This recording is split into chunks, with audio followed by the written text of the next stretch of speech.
Today we are solving a very common problem, that's remove a specific element from an array. So let's first understand the problem. You are given an array of integers called nums and an integer value called val. Your task is to remove all occurrences of value from the array.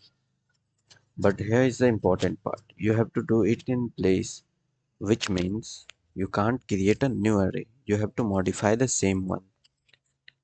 After removing all occurrences of value, you need to return the number k. K represents how many elements are left that are not equal to value.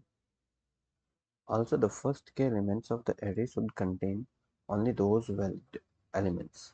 Anything after k doesn't matter. So let's take an example. Okay, here you can see array nums. We have elements 3, 2, 2, 3 and value is equal to 3. So the output will be like the nums, the same array we modified, and here there is 2, 2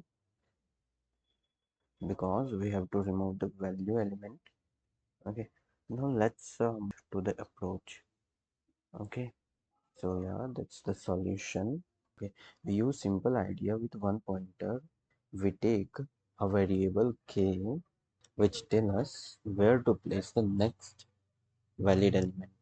We start with k is equals to 0. Now we look through the array and we check the condition like is the current element not equal to value. Okay, if yes,